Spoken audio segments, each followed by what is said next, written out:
Welcome back to our channel straight information. ఈరోజు వీడియోలో తల్లికి వందనకు సంబంధించి కొన్ని అప్డేట్స్ అయితే రావడం జరిగిందండి. మనం వాటి గురించి చర్చించుకునే ప్రయత్నం అయితే చేద్దాం.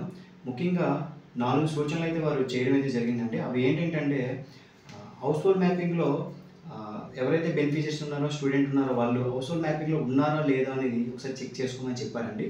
అలాగే ఈకేవైసీ పూర్తయిందా లేదా, ఎన్పిసిఐ యాక్టివ్లో ఉందా లేదా, హౌస్ హోల్డ్ మ్యాపింగ్ ఎక్కడ ఉంది, ఈ 4 రకాల సంబంధించిన సూచనలు అయితే వాళ్ళు చేయడం జరిగింది. వీటి గురించి నేను క్లియర్గా చెప్పే ప్రయత్నం అయితే చేస్తానండి.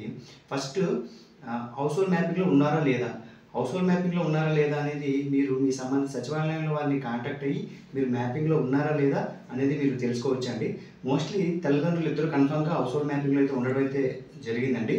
ఇకపోతే స్టూడెంట్స్ ఎవరైతే ఉన్నారో వాళ్ళు బాలాగార్ నుంచి అంటే 5 ఏళ్ళ నుండి 6 ఏళ్ళకి ఎవరైతే వస్తారో వాళ్ళు మోస్ట్లీ ఉండకపోవచ్చు.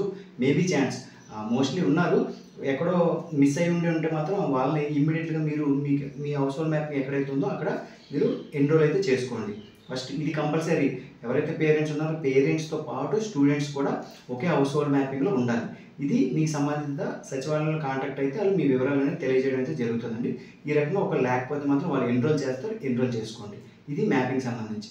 తర్వాత ఈకేవైసీ విషయానికి వచ్చేటప్పటికి ఎవరైతే తల్లిదండ్రులు ఉన్నారో అలాగే స్టూడెంట్స్ ఉన్నారో వాళ్ళు కంపల్సరీగా ఈకేవైసీ చేసుకోవాలండి. దీనికి సంబంధించి ఈ మధ్యకాలంలో జిఎస్డబ్ల్యూఎస్ డేటాబేస్లో మీ ఈకేవైసీ పూర్తి కాలేదని చెప్పేసి మెసేజ్లు కూడా రావడం జరిగిందండి. అలా ఎవరికైనా వస్తే వాళ్ళు మాత్రం కంపల్సరీగా చేయించుకోవాలండి. అయితే స్టూడెంట్స్ చేయించుకోవాలి, అట్ ద సేమ్ టైం ఎవరికి వస్తే వాళ్ళు కంపల్సరీ చేయించుకోవాలి. ఒకవేళ మీకు ఏమైనా డౌట్ ఉన్నదనుకోండి, అది నేరుగా ఆ ఈకేవైసీ అనేది మీరే పూర్తి చేసుకోవచ్చు.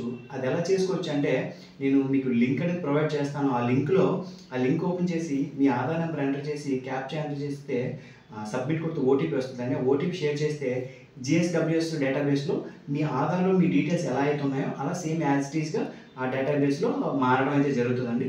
ఇది నేను చెప్పే ఈ లింక్లో కూడా మీరు చేసుకోవచ్చు. లేదు మీ వల్ల కాదు అనుకుంటే మీకు దగ్గరలో మీ సంబంధిత సచివాలయం ఏదైతే ఉందో అక్కడికి వెళ్ళి మీరు ఓటీపీ షేర్ చేసి కూడా మీ ఈకేవైసీని పూర్తి చేసుకోవచ్చు. ఇలాగా ఎవరైతే ఎన్రోల్లో లేరో ఎన్రోల్ చేసుకోవాలి. ఉంటే ప్రాబ్లం లేదు, లేకపోతే కంపల్సరీ ఎన్రోల్ చేసుకోవాలి. అలాగే ఈకేవైసీ కూడా పూర్తి చేసుకోవాలి. ఇవి 2 ఖచ్చితం అండి.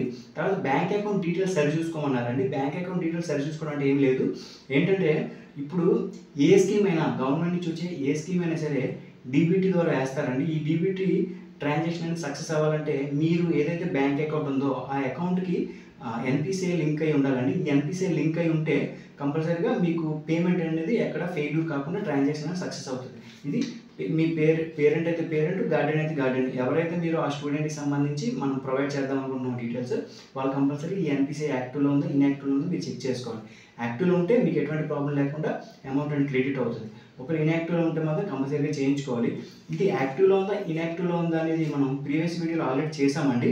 ఒకటి యూఐడిఐలో, ఒకటి ఎన్పిసిఐ వెబ్సైట్లో చెక్ చేసుకోవడం లేకపోతే ఏం చేయడం అనే విషయాలు నేను క్లియర్గా చెప్పడం జరిగింది. ఒకసారి ఆ ప్రీవియస్ వీడియోని చూడండి. ఆ వీడియోకి సంబంధించి లింక్ కూడా నేను డిస్క్రిప్షన్లో మీకు ప్రొవైడ్ చేస్తాను. తర్వాత ఆ 2 లింకులు కూడా మీకు డిస్క్రిప్షన్లో ఇవ్వడం జరుగుతుంది. లాస్ట్గా చెప్పే విషయం ఏంటంటే హౌస్ హోల్డ్ మ్యాపింగ్.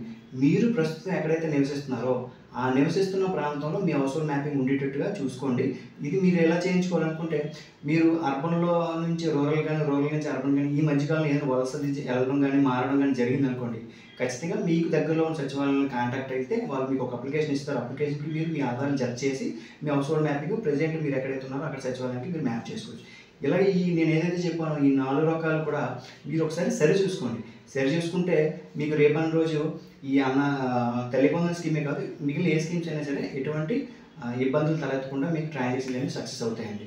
ఓకే అండి. ఒకవేళ ఇన్ కేస్ ఇన్యాక్టివ్లో ఉన్నా నేను చెప్పిన ఏవైనా ప్రాపర్గా లేకపోతే అది మీరు పొందే బెనిఫిట్ అనేది చాలా లేట్ అవుతుంది అనమాట. అవన్నీ మళ్ళీ బ్యాక్గ్రౌండ్ వెనక్కి తీసుకొని అవన్నీ చేయాలంటే చాలా టైం పడుతుంది.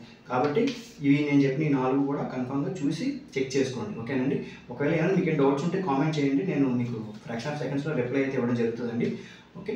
ఇలాంటి ఇన్ఫర్మేటివ్ వీడియోస్ కోసం please like, share and subscribe అండి. థ్యాంక్ యూ అండి.